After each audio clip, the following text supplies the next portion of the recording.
क्या आशिकी में दिल टूटता है और टूटा हुआ दिल कभी आपने सर्जरी में देखा क्या? Oh yeah, there is something called broken heart syndrome. Seriously? But Siddharth Shukla वाले केस में वो तो जिम जाते थे, तो ऐसे कैसे हार्ट अटैक आ गया? ये सारे चीज लाइफस्टाइल की वजह से हुआ है। प्रोटीन सप्लीमेंट्स ये सही है या ये नहीं? जरूरत नहीं है, these are all marketing gimmicks. 80 साल में भी कोई कोशिश किया तो फिर मसल दोबारा बन सकता है। Okay nice. जो खाना खाते हैं 6-7 बजे के बाद शरीर के लिए अच्छा नहीं है। कोविड के इंजेक्शंस का कोई रोल है क्या, जिससे हार्ट की डिजीज लोगों की बढ़ रही है? आई गेस हम में से हार्डली कोई होगा जो आज के टाइम पे 10-11 बजे से पहले सो जाता हो, सुबह 4-5 बजे उठ जाता हो। और मेट्रो सिटीज की अगर बात करी जाए ना, तो वहाँ पे हालात सबसे ज्यादा बुरे हैं। रात के 1-2 बजे तक जगना, लेट नाइट पार्टी करना, शराब पीना, अलग अलग तरह की हरकतें, और ये सारी हैबिट्स जो है ना, ये हमारी बीमारियों का कारण बनते चले जा रहे हैं। आज 20-25 साल के लोगों में भी BP, diabetes, thyroid, heart disease, इन सारी तरह की प्रॉब्लम्स आपको देखने को मिल रही होंगी। यहाँ तक कि हार्ट की प्रॉब्लम की वजह से कई बार मौत भी हो जाती है। अगर आप एक चीज नोटिस करो, पिछले 20 सालों में मेडिकल साइंस की बहुत जबरदस्त ग्रोथ हुई है। अब इस हिसाब से अगर देखा जाए तो बीमारियों को कम होना चाहिए था, बट बीमारियां भी उसी स्पीड से बढ़ती जा रही है, या फिर ये कहें कि बीमारियों के बढ़ने की वजह से मेडिकल साइंस को ग्रो करना पड़ रहा है मजबूरी में।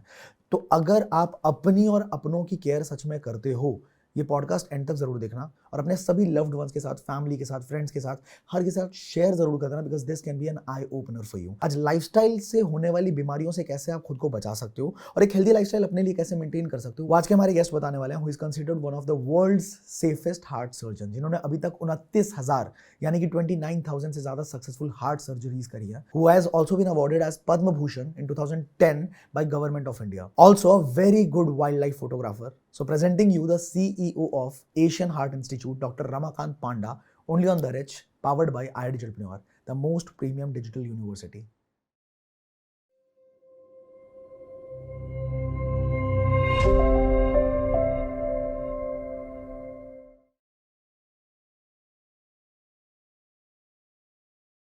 Ramakant sir, I'm blessed. I'm literally feeling blessed to host you on our podcast.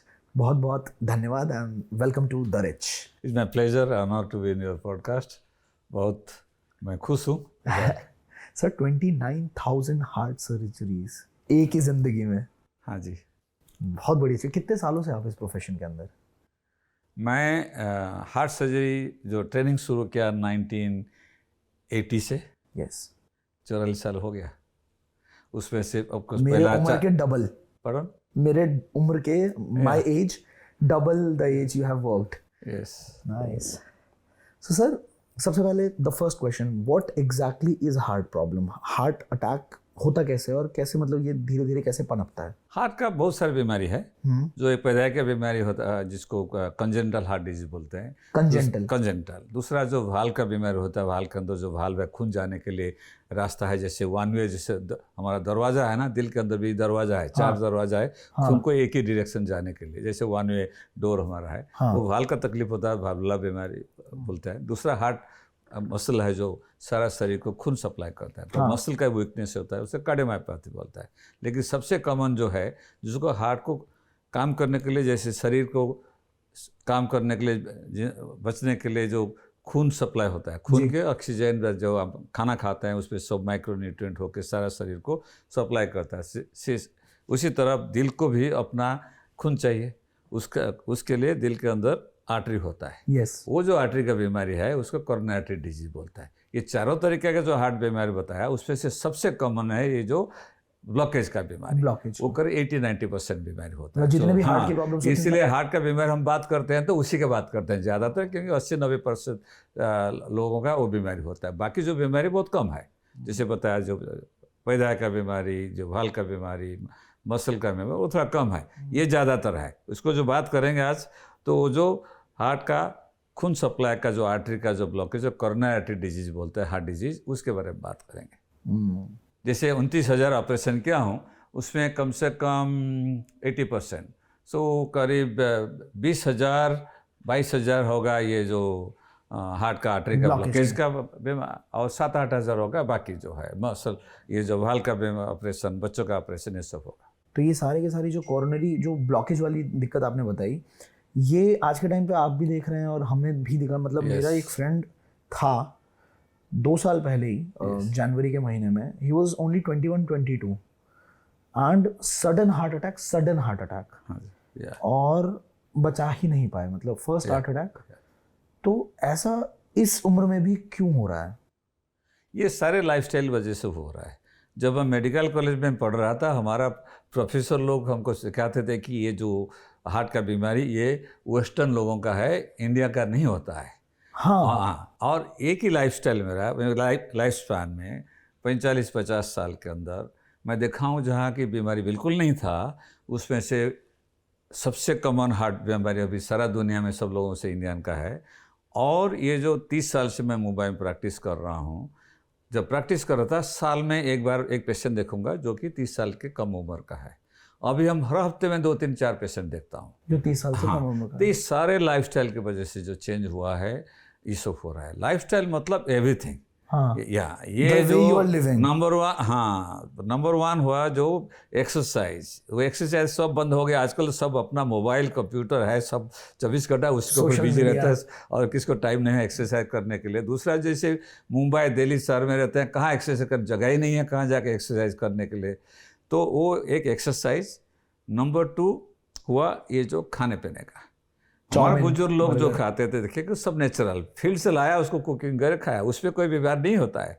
और ये अभी क्या हो गया ना, सारा प्रोसेस फूड हो गया, किसी के पास टाइम नहीं है, सब लोग बिजी हैं अपना कैरियर बनाने के लिए, सब करने के लिए, उसमें फटाफट जो बनाया फटाफट रेडीमेड खाना का खा लो, वो सबसे ख़राब शरीर के लिए है। जो नेचुरल है, जैसे हमारे बुजुर्ग लोग खाते थे, जो बाजरा जवार रागी का रोटी सब्जी लाया उसको बना के खाया, फ्रूट्स वगैरह जो खाते थे, उस पर हार्ट का बीमार होने की चांस ही नहीं है, पॉसिबल नहीं है। ये जो आजकल जो किसी के पास टाइम नहीं है, ये जो रेडीमेड फटाफट करके पैकेज में बना हुआ है लेके आ जाओ, पैकेट खोल के खा लो, ये करो, वो सबसे डेंजरस है। वो सब उसमें जो खाना रहता है और सब प्रोसेस होकर रहता है, तो जल्दी डाइजेशन हो जाता है। जैसे जल्दी डाइजेशन होता है तो उसका सीधा शुगर लेवल बहुत ऊपर फटाफट चढ़ जाता है। जैसे नेचुरल खाना खाओगे तो धीरे धीरे तो डाइजेशन होता है। इसलिए जो नेचुरल खाना खाओगे आपको भूख नहीं लगेगा जल्दी, तो 3-4 घंटे के 6 घंटे के बाद दोबारा खाने की जरूरत पड़ेगा। उस टाइम तक जितना शरीर के अंदर शुगर बनता है खाने से, वो धीरे धीरे वो शरीर उसको इस्तेमाल कर लेता है। लेकिन ये जल्दी जो प्रोसेस फूड खाते हो, सडनली शुगर ऊपर बढ़ गया, उसको नीचे लाने के लिए आपको जो पैनक्रियाज है उससे इंसुलिन निकाला,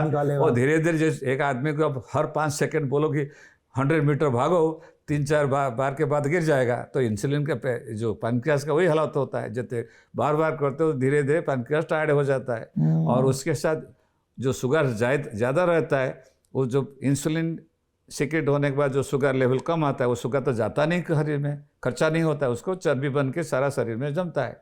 तो ओबेसिटी, ये जो रेडीमेड खाना, लैक ऑफ एक्सरसाइज, ओबेसिटी, ये सब होने के बाद ये रेडीमेड खाना में बाकी सब चीज़ है, नमक का कंटेंट बहुत ज़्यादा है, उसका जो ऑयल है, जैसे पुराने ज़माने जैसे अभी भी नेचुरल जो ऑयल है वो बेहतर है, और ये जो रेडीमेड खाने में उसको सेल्फ लाइफ बढ़ाने के लिए उसको हाइड्रोजनेटेड जो ट्रांस फैट बोलते हैं, उस शरीर के लिए सबसे डेंजरस है, क्योंकि सेल्फ लाइफ बढ़ाता है। अब देख घर में जो खाना बनाते हो उसको आप रख लो बाहर, 1 दिन में ख़राब हो जाता है। करेक्ट है। और जो पैकेज फूड्स बाजार लाते हो 1 महीना 2 महीना रखो, ख़राब नहीं होता है, क्योंकि उसमें ट्रांस फैट रहता है, वो शरीर के लिए सबसे डेंजरस है। ये सारे चीज़ जो है रेडीमेड खाने में, शुगर लेवल जल्दी ऊपर जाता है, जल्दी डाइजेशन हो जाता है, उसमें सॉल्ट ज़्यादा रहता है, उसमें ट्रांस फैट जो शरीर के लिए बहुत डेंजरस है, केमिकल जो प्रिजर्वेटिव है, ये सारी चीज़ आपका शरीर को ख़राब करता है। उसके वजह से आपका वजन बढ़ता है, ब्लड प्रेशर बढ़ता है, एक्सरसाइज नहीं है किसके पास। तीसरा अभी स्ट्रेस, सबका स्ट्रेस कभी काल हुआ तो शरीर के लिए अच्छा है, लेकिन जो कंटिन्यूस 24 घंटा स्ट्रेस, वो शरीर के लिए अच्छा नहीं। सोशल मीडिया पे सोशल मीडिया रात को। चौथा बहुत इंपॉर्टेंट है सोने के लिए, तो रोज 8 घंटा सोना चाहिए, 8 घंटा रात 10 बजे से पहले सोना चाहिए। अच्छा। हाँ, आप देखेंगे जो हमारा आदमी, जो ह्यूमन बींग्स, जो एप से ह्यूमन बींग 2 लाख साल से हुआ है सिर्फ, उससे पहले तो सारे एप थे, हम हमारा एंसेस्टर। 30,000 साल से हमारा जो एग्रीकल्चर शुरू हुआ, तभी लोग एक साथ मिलके गांव में रहा, विलेज बनाए। और 200 साल हुआ लाइट नहीं था, सबसे जो अमीर लोगों को छोड़ के जो एवरेज जो जनता 99.9% लोग जैसे शाम होने से पहले खाना खाते थे, सो जाते थे 8 बजे 9 बजे, कुछ काम तो नहीं था, अंधेरा था, कुछ नहीं था। अभी लाइट आया, अभी 200 साल हुआ, तो शरीर ऐसे यूज हो गया है। हमको और कब से आपको 50,000 साल लगेगा ये मॉडर्न लाइफ को शरीर को यूज़ होने के लिए। तो इसके लिए जो हमारा शरीर भी ऐसे है, जो खाना खाते हैं 6-7 बजे के बाद शरीर के लिए अच्छा नहीं है, क्योंकि शरीर को भी रेस्ट चाहिए रात को। तो आपको रात 11 बजे खाओगे वही खाना आप 6 बजे खाओ, एक रोटी, और रात 1 बजे खाओ, आपका वजन बढ़ेगा, आपका शुगर बढ़ेगा। रात 1 बजे 6 बजे खाओगे तो शुगर नहीं बढ़ेगा, वजन कम होगा। क्योंकि शरीर को भी अपना रेस्ट चाहिए ना। तो उसको रेस्ट नहीं मिलेगा तो फिर वो शरीर खराब होगा। तो ये सब जो लाइफस्टाइल जो बताया सब चेंज हो गया, उसके वजह से हार्ट का बीमारी इतना हुआ। उसके वजह से आपका डायबिटीज़, ब्लड प्रेशर, अभी तम्बाकू यूज़ बहुत बढ़ गया, उधर सिगरेट, तम्बाकू, कोई भी सब खराब है, चाहे ई सिगरेट हो, जो भी है सब शरीर के लिए खराब है। ये सारे चीज़ मिलके जो हार्ट का बीमारी बढ़ गया। क्या डीप चीज़ें बताइए इन्होंने। मैं जितना समझा हूँ मैं आपको एक बार बताता हूँ, हाँ, एक एक करके, और आप मुझे बताना कि हाँ, मतलब चूंकि मुझे समझ में आया कि नहीं आया, ये मैं जानना चाहता हूँ आपसे। हाँ जी। फर्स्ट थिंग यू सेड कि जब हम प्रोसेस्ड फूड को लेते हैं, प्रोसेस्ड फूड के अंदर कुछ ऐसी चीज़ें, ट्रांस फैट मिलाया जाता है ताकि उसकी शेल्फ लाइफ बढ़े, है ना, शेल्फ लाइफ बढ़े, लेकिन वो हमारे शरीर के लिए बहुत ज़्यादा हानिकारक है। सेकेंडली, जब हम प्रोसेस्ड फूड को लेते हैं वो सडन हमारे शुगर लेवल को बढ़ा देता है, क्योंकि ये बहुत सिंपल फॉर्म में बना हुआ है। हाँ। तो जल्दी डाइजेशन हो जाता है, शुगर लेवल ऊपर चला प्रोसेस ऑलरेडी हो रखा है तो बॉडी को तुरंत डाइजेस्ट करना नहीं पड़ता। शुगर लेवल ऊपर गया, फिर पैंक्रियाज ने इंसुलिन बार बार निकाला, जब उसको ज्यादा निचोड़ेंगे तो खराब होगा। उसी टाइम आपको इतना शुगर की जरूरत नहीं है। हाँ, तो वो शुगर को तो शरीर फैट में कन्वर्ट किया, और आपको डायबिटीज होने के भी चांसेस हैं। इसीलिए देखा जाता है तीसरा है नमक, उसमें नमक कंटेंट बहुत ज्यादा रहता है, उससे ब्लड प्रेशर बढ़ता है। हाँ, और वो शायद वाटर को भी सोखता है ना, कि जैसे नमक ज्यादा हो गया तो आपके नर्व्स में, आपके वेन्स के अंदर जितना वाटर है उसको भी श्रिंक करता है। लेकिन ज्यादा नमक रहेगा शरीर के लिए, सारा शरीर के लिए खराब है। हाँ। सारा चीज डैमेज करता है। तो क्या हम इसमें वेस्टर्न साजिश समझ सकते हैं इस चीज को, भारत को बर्बाद करने की? जो वेस्टर्नाइजेशन, जो जितने भी प्रोडक्ट्स हैं बाहर से, जितनी भी चीजें आई हैं, वो कहीं ना कहीं चाइनीज बना दो जी और ये बना दो, तो ये तो बाहर की ही वो है ना, इन्वेजन है इंडिया के अंदर, क्योंकि इंडिया के अंदर ऐसे फास्ट फूड का तो कंसेप्ट था ही नहीं कभी। Yes, do you agree to this? पूरा वो भी अभी तो वेस्टर्न तो रहा नहीं है, वो इंडियन वर्जन होके उसका मॉडिफाई होके देखोगे आप, सब टाइप का मिक्स्ड ये है सब। अभी मोमोज ऐसा हो रखा है पूरे भारत में कि मोमोज खाओ तो दिल्ली के खाओ, पर वो दिल्ली का कभी था ही नहीं। या तो अभी सारा फ्यूजन फूड हो गया ना, तो चाहे उधर, so it is concept western है, लेकिन हम इंडियनाइज करके उसको सब सारे चीज़ हम अभी फास्ट फूड बना रहे हैं, वो शरीर के लिए सबसे खराब है। जितना हम नेचुरल फूड को जाएंगे तो उतना दिल का बीमारी होने के चांस कम है। नॉट ऑल दिल का बीमारी, सारा बीमारी, इवन कैंसर भी उसका, इसलिए कैंसर नंबर भी बढ़ रहा है। वो भी बीमारी all related to this lifestyle. Cancer कैसे? कैंसर क्या है? Cancer is a manufacturing defect, क्योंकि पैदा होने से, जब से पैदा हुआ हम जब तक जिए हैं, जब तक जाएंगे ऊपर, तब तक कंटिन्यूसली शरीर सारा चीज पुराना होके जाता है, उसको रिप्लेस करता है, नया सेल बनता है। Is a manufacturing, is a god has created सबसे मोस्ट कॉम्प्लेक्स मैन्युफैक्चरिंग इंडस्ट्री था। तो रोज कुछ सेल मरते हैं, कुछ सेल नया बनते हैं, वो मैन्युफैक्चरिंग है। वो जितना आपका जैसे फैक्ट्री रखते हैं, आप जितना अच्छा प्रिवेंटिव मेंटेनेंस करके टिप टॉप फैक्ट्री को रखोगे तो आपका प्रोडक्ट में कोई गड़बड़ होने वाला नहीं है, सब परफेक्ट प्रोडक्ट निकलेगा। ट्रू। तो फैक्ट्री को गड़बड़ करोगे, बिल्कुल मेंटेनेंस नहीं रखोगे, तो प्रोडक्ट निकलेगा बहुत से डिफेक्टिव निकलेगा। करेक्ट। कैंसर वही चीज़ है, शरीर का जो बार बार सेल बनता है, सेल खत्म हो जाता है, मर जाता है, नया सेल बनता है, वो आपका जितना शरीर को अच्छी तरह मेंटेनेंस नहीं रखो, वो मैन्युफैक्चरिंग डिफेक्ट। कैंसर सेल जब शुरू होता है एज ए मैन्युफैक्चरिंग डिफेक्ट, वो खराब डिफेक्टिव सेल फिर बढ़ता है जोर से। सो आप देखेंगे जो हार्ट डिजीज का, जिस कारण से हार्ट डिजीज बढ़ रहा है, अभी कैंसर भी बहुत बढ़ रहा है। तो पता भी लगता है सीधा फोर्थ स्टेज पे। ऑल रिलेटेड टू सेम चीज, all related to lifestyle, environment, and होने से लाइफस्टाइल, एवरीथिंग, फूड हैबिट्स। कहीं पे कोविड के इंजेक्शंस का कोई रोल है क्या? क्योंकि कई बार ये भी बोला जाता है कि कोविड के जो इंजेक्शंस लगे हैं उसमें कुछ तो ऐसा था जिससे हार्ट की डिजीज लोगों की बढ़ गई है। Is there, like I am talking to a professional, that's why I am asking. हाँ जी, नहीं कोई साइंटिफिक कोई दिखाया नहीं। क्या हुआ था ना, कोविड जब हुआ था, जब पैंडेमिक चल रहा था, उसी टाइम ऑब्वियसली कोविड हार्ट को भी अफेक्ट किया था। हाँ। और बहुत सारे टाइप का, डिफरेंट टाइप ऑफ हार्ट बीमारी के अफेक्ट करता था, जैसे अटैक, नहीं तो खून गाढ़ा होकर हार्ट अटैक होता था, मसल वीक हो जाता, वो सब था ना। उसका इफेक्ट जब तक था, जो अपना जो हेल्दी लोग थे उनका जल्दी रिकवरी हो जाता था। जब तक वो बीमारी शरीर के अंदर था उसी टाइम दिल में हार्ट अटैक वगैरह आने की चांस थोड़ा ज़्यादा था, लेकिन एक बार रिकवरी हो गया उसके बाद चांसेस बहुत कम है। और जिस लोग में हेल्दी नहीं थे और जो उम्र ज़्यादा था उनका रेजिस्टेंस कम था, उनका जो रिकवरी पीरियड बहुत ज़्यादा था। और रिकवरी पीरियड में हार्ट वगैरह बीमारी का हार्ट अटैक वगैरह था। एक बार वो चला गया उसके बाद चांस कम है। और जो वैक्सीन दे रहे थे, वैक्सीन थोड़ा इनडायरेक्ट एविडेंस था कुछ लोगों का, but only for a limited period. Long term उसका इतना इफेक्ट कोई साइंटिफिकली अभी तक प्रूव नहीं किया कि वैक्सीन या कोविड की वजह से लॉन्ग टर्म हार्ट का बीमारी ज़्यादा है। Get it sir. एक सबसे बड़ा सवाल, फास्ट फूड खराब है, ठीक है, जो हमारे घर में भी आता है वो भी तो प्रॉपर प्रोसेस्ड ही है। चाहे वो दाल है उसमें भी बहुत सारी मिलावट होती है, चाहे वो मसाले हैं उसमें भी मिलावट है, चाहे वो हम फूड भी जो हम उगा रहे हैं उसमें केमिकल, फर्टिलाइजर, पेस्टिसाइड्स दबा के है। ग्रीन रिवॉल्यूशन जब आया था उसके बाद से यस तो क्या करें हम क्या करें?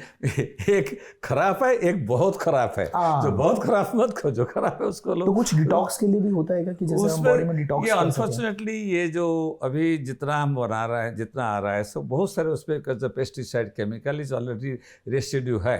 इसलिए मैं एडवाइस करूँ जितना हो सकता है आप जो ऑर्गेनिक ट्राई करो। वो भी कॉमन थिंग, जैसे फ्रूट्स वेजिटेबल स्पेशल जब घर में लाते हो अच्छी तरह से सफाई करो। 3-4 बार अच्छा पे पानी में सफाई को आता है उसको, फ्रूट्स वेजिटेबल को सफाई करने के लिए कुछ नहीं कहते, कम से कम उसको 3-4 बार आधा घंटा तक उसको सोकिंग कर दिया, पानी में रख लिया, तो उसमें कम से कम केमिकल आधा निकल जाए। कहीं पे मैंने देखा था कि बेकिंग सोडा के अंदर डाल के ऐसे थोड़ा गर्म पानी करके बेकिंग सोडा डाल के फिर उसका सारा क्लीन कर देता है। वो एक करना है। दूसरा, जितना नेचुरल फूड रखोगे, जितना जैसे let's look at the serial में सबसे बेस्ट है हमारा जो ओरिजिनल इंडिया में भारतवर्ष में खाते थे। जब अंग्रेज लोगों ने लेके आया गेहूं तो था ही नहीं, बाजरा, ज्वार, रागी शरीर के लिए गेहूं से कई गुना बेहतर है। क्योंकि आप थोड़ा डिटेल में बताएं, क्योंकि हमारे नॉर्थ इंडिया में ऐसा होता है खाना खा लो ऐसा नहीं कहते हैं, कहते हैं रोटी खा लो। यस, रोटी खाई तो ये रोटी तो मतलब ऐसा हो गया कि खाना मतलब रोटी मतलब खाना, and that is wheat, and wheat was not in India. तो पहले वो बाजरा का रोटी था। रोटी तो था नाम बहुत पहले से, लेकिन बाजरा का रोटी की जगह गेहूं का रोटी। बाजरा, ज्वार, रागी जो मिलेट बोलते हैं, उनका जो कार्बोहाइड्रेट, उसका जो मेन कंटेंट जो है वो बहुत कॉम्प्लेक्स है। वो ज़्यादा टाइम शरीर को डाइजेशन करने के लिए बहुत ज़्यादा टाइम लगता है। और उसमें फाइबर कंटेंट ज़्यादा है। उसमें फ़ायदा क्या है ना, शरीर को डाइजेशन करने के लिए ज़्यादा टाइम लगता है, तो आपको भूख नहीं लगेगा, दोबारा नहीं खाओगे, खाना कंटेंट कम हो जाता है ऑटोमेटिकली।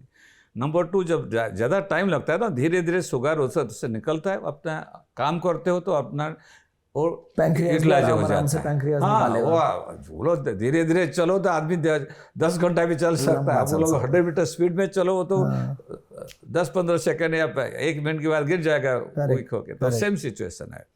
दूसरा, जो ये भूख नहीं लगता है, शुगर लेवल मेंटेन रहता है, तो आपका बीमारी वगैरह होने की चांस नहीं है, वजन नहीं बढ़ेगा। दूसरा, जो उसका जो फाइबर कंटेंट ज़्यादा है वो भी ज़्यादा हेल्प करता है आपका जो शरीर के अंदर से बाकी जो कोलेस्ट्रॉल वगैरह निकालने के लिए लोअर लेवल। इसलिए आपका अच्छा, फाइबर हेल्प्स इन दिस कि कोलेस्ट्रॉल को कम बिकॉज जो लीवर से जो निकलता है दोबारा ऑब्जर्व हो जाता है, वो फाइबर के साथ निकल के आपका जो संडास पे निकल जाता है। हाँ, तो ये सब हेल्प करता है। तो ये आपका जो मिलेट, बाजरा, ज्वार, रागी सबसे बेस्ट फूड है। उसके साथ आप जितना वेजिटेबल सलाद लोगे वो शरीर के लिए सबसे अच्छा है। मिलेट की रिवॉल्यूशन भी अभी चल रही है, धीरे धीरे बढ़ रही है मिलेट। यस। ओके, व्हीट इतना बुरा क्यों है? गेहूं मतलब एक्चुअली खराब है तो है क्यों? मतलब ये क्या ये आंतों में फंसता है? मेरा सवाल ये है। नहीं, वो जल्दी डाइजेशन हो जाता है, तो इसलिए तो उसका शुगर लेवल ज़्यादा चला जाता है। हम जो गेहूं का तो होल व्हीट का नहीं खाते हैं, उसका निकाल के जितना फाइन करके मैदा वगैरह खाते हैं, तो उसमें तो वो ओनली इनसाइड पर्सन ना। सेम थिंग चावल तो हमारा थाउजेंड्स ऑफ ईयर्स से है, लेकिन पहले ज़माने में हम लोग जो ब्राउन राइस, पारबॉइल्ड राइस खाते थे, वाइट राइस कभी नहीं खाते नहीं थे, क्योंकि जो ब्राउन राइस में उसका जो कोटिंग है वो सबसे शरीर के लिए अच्छा है, आप ब्राउन राइस खाओ, शरीर के लिए बहुत अच्छा है, कोई प्रॉब्लम नहीं है। जो पार बॉइल करते थे ना, 2 बार, एक बार उसको गर्म करके फिर उसको अंदर से छिलका निकाल के जो राइस बनता था, वो शरीर के लिए बहुत अच्छा है। समझा। ये जो व्हाइट राइस अच्छा नहीं है बिल्कुल शरीर के लिए। समझा। हेलो, आई नो इस पॉडकास्ट को देखने में आपको बहुत मजा आ रहा है, काफी कुछ नया सीखने को भी मिल रहा होगा, तभी आप इस पॉडकास्ट को यहाँ तक देख रहे हो। इस पॉडकास्ट के बदले में मैं आपसे एक छोटी सी रिक्वेस्ट कर रहा हूँ कि ये जो सब्सक्राइब का बटन है इसे आप क्लिक कर सकते हैं, ताकि हमारा परिवार बहुत ज्यादा बड़ा होगा और जब कभी भी हम किसी बड़े गेस्ट को इन्वाइट करना चाहेंगे अपने प्लेटफॉर्म पे, तो उनको हम बता सकते हैं कि इतने सारे लोग हैं जो आपको सुनना चाहते हैं, आपसे कुछ नया सीखना चाहते हैं। और अगर आपको इस पॉडकास्ट से थोड़ी सी भी लर्निंग मिली है, कुछ नया सीखा है आपने, आपके माइंड का लेवल थोड़ा बढ़ा है, तो इसको शेयर करना बिल्कुल मत भूलना और लाइक करके मुझे इंस्पायर जरूर करना, ताकि मैं इस तरह के और भी पॉडकास्ट आपके लिए लेके आता रहूं। Thank you so much. Let's get back to the podcast. Sir, आपने कहा कि जो लोग एक्सरसाइज करेंगे वो लोग थोड़े फिट रहेंगे। Yes. पर अभी एक रिसेंट केस देखा था, पूरी दुनिया शॉक्ड थी इस चीज़ पे कि सिद्धार्थ शुक्ला बिग बॉस में आए थे। He was a very fit man, बिल्कुल प्रॉपर, मतलब मसल्स थे, हर चीज़ थी। अचानक उनको भी हार्ट अटैक हुआ और नहीं बच पाए। Yes. और ऐसे बहुत सारे केसेस है कि जिम जाने वाले लोग, एक बच्चा था, अभी रिसेंट में एक वीडियो आई थी, एक बच्चा बैठा हुआ है, नॉर्मल बैठा हुआ है, क्लास के अंदर बैठा हुआ है और अचानक उसका हार्ट अटैक हुआ। तो ये तो हमने कवर कर लिया कि लाइफस्टाइल की वजह से, बट सिद्धार्थ शुक्ला वाले केस में वो तो जिम जाते थे, तो ऐसे कैसे हार्ट अटैक आ गया? अच्छा, इसमें दो चीज़ उसको मैं डिवाइड करूँगा। नंबर 1, आप मेरे को बोलेंगे कि एक ही चीज़ बताइए मेरे को जो आदमी करने से सबसे हेल्दी रहेगा। मेरे लिए दुनिया में सबसे अच्छा वो चीज़ है, खाने से भी ज़्यादा बेहतर है, दवाई से ज़्यादा बेहतर है, एक्सरसाइज। ओके। आप जितना एक्सरसाइज करोगे वो सब शरीर के लिए सबसे बेस्ट है। वो आपका नॉट ओनली हार्ट का बीमारी, कैंसर, बाकी सारा बीमारी अच्छा कम करता दे रहा है। क्योंकि एक्सरसाइज करने से शरीर के अंदर इतना बेनिफिट होता है। वो मैं सबको एडवाइस करूँगा कम से कम रोज़ पौने घंटे एक्सरसाइज करने के। मसल बिल्डिंग की बात कर रहे हो या दोनों टाइप योगा वगैरह कुछ भी? एक्सरसाइज बहुत सारे कंपोनेंट हैं। एक जो एरोबिक एक्सरसाइज करते हैं, जो रनिंग क्या cycling, running, swimming etcetera exercise, जो एरोबिक एक्सरसाइज आपका हार्ट का फिटनेस ज़्यादातर कार्डियो। यस। दूसरा जो मसल बिल्डिंग बहुत ज़रूरी है, क्योंकि 40 साल 50 साल की उम्र के बाद धीरे धीरे शरीर में मसल का मास कम हो जाता है। लेकिन ये अच्छा है कि कहीं किसी भी उम्र में भी 80 साल में भी कोई कोशिश किया तो फिर मसल दोबारा बन सकता है। Okay, nice. अब मसल जो है जहाँ अंदर सारा आपका जो शुगर आपका कंजम्पशन होता है। अच्छा। हाँ, अब शरीर में चर्बी है, चर्बी के अंदर कोई शुगर कंजम्पशन नहीं होता है, वो और ज्यादा कन्वर्ट होगा और चर्बी बनाएगा। एग्जैक्टली। अब मसल मास ज़्यादा है तो शुगर जल्दी कंजम्पशन हो जाएगा, शुगर लेवल बढ़ेगा नहीं। अच्छा। तो एक्सरसाइज के लिए जैसे पता है, aerobic exercise, body building again young age, आपके एज में तो रोज करो, no problem. Somebody age 45-50, I will advise alternate days. रोज करने की जरूरत नहीं तो फिर ऑर्थोपेडिक डॉक्टर के पास जाना पड़ेगा। तो 45-50 के बाद अल्टरनेट डेज, ये 2 हो गया। तीसरा हुआ योगा 2 टाइप। एक जो हथ योगा है, जो आसन वगैरह है, वो बहुत जरूरी है शरीर का फिटनेस रखने के लिए, वो जो करने का है। चौथा रहा जो रेगुलर मेडिटेशन, प्राणायाम, वो आपका स्ट्रेस लेवल कम करने के लिए। स्ट्रेस भी, क्योंकि modern lifestyle everybody has stress के लिए योगा से बेहतर और कुछ नहीं है। मैं रेगुलर प्रैक्टिस करता हूँ लास्ट 20 साल से। आपके चेहरे से दिख भी रहा है। तो 40 साल तो आपने बोला कि आपने काम किया है, उससे पहले भी जिंदगी रही होगी। You don't look like that, मतलब इतना एज नहीं लग रही बिल्कुल भी। हाँ, आप कह रहे। तो ये जो योगा बहुत अच्छा है, बहुत ज़रूरी है हेल्दी लाइफस्टाइल के लिए। जो मैं बताया, कमिंग बैक समराइज करने के लिए, exercise, regular exercise, aerobic exercise, weight training. Number 3 रहा जो आपका जो योगा, बोथ आपका हथ योगा, जो आसन वगैरह जो करने का। चौथा रहा मेडिटेशन। ये चारों चीज़ बहुत ज़रूरी है। एक्सरसाइज नाउ कमिंग, ये शरीर के लिए कोई भी आदमी पूछा एक ही चीज़ मुझे बताएगा जो इससे वजह से मेरे सबसे हेल्दी लाइफस्टाइल लीड करूंगा, मैं बोलूँगा एक्सरसाइज प्लस योगा। ये 2 चीज़ बहुत ज़रूरी है। दूसरा आप जो बताए, जो सडनली जो हेल्दी और सुपर हेल्दी जो एक्सरसाइज करते करते जान सडनली दे डाई, उसे बहुत सारे कारण है। एक है, बहुत सारे लोगों को पता नहीं उनका हार्ट मसल वीक है। जैसे पता है ना, हार्ट का दिल का 4 तरह का बीमारी, एक हार्ट मसल बीमारी कार्डियोमायोपैथी बोलते हैं। बहुत सारे लोगों को पता नहीं कि कार्डियोमायोपैथी है, वो चेक नहीं किया, जब एक्सरसाइज ज़्यादा किया उस टाइम सडनली हार्ट इरिटेबल होकर बंद हो सकता है, वो एक कारण है। दूसरा कारण है, बहुत सारे लोग जानते हैं वो पैदाइश से उनका जो खून जाने का रास्ता, जो हार्ट का आर्टरी, जो कोरोनरी आर्टरी बोलते हैं, उनका अबनॉर्मल रहता है। अच्छा। हाँ, जैसे हार्ट होल होता है वैसे हाँ, कुछ है? नहीं, वो गलत जगह से निकलता है। अच्छा अच्छा। नॉर्मली जहाँ हार्ट का 3 आर्टरी रहता है, वो जहाँ वाल्व है उसके ऊपर से निकलता है। कुछ लोगों का वो बहुत ऊपर निकलता है, और कुछ लोगों का ये जो रास्ता, जैसे आपका सीधा रास्ता है, गलत रास्ता में जाता है आर्टरी। वो आपका जो मेन 2 आर्टरी बोलते हैं, एओर्टा, पल्मोनरी आर्टरी, उसके अंदर से दोनों के बीच में जाता है। जब एक्सरसाइज करते हैं तो हार्ट को शरीर को ज़्यादा खून चाहिए, तो दोनों जो आर्टरीज है, पल्मोनरी आर्टरी और एओर्टा, दोनों डायलेट, बड़ा बन जाता है। जब बड़ा बन जाता है दोनों प्रेस हो जाता है। ठीक है।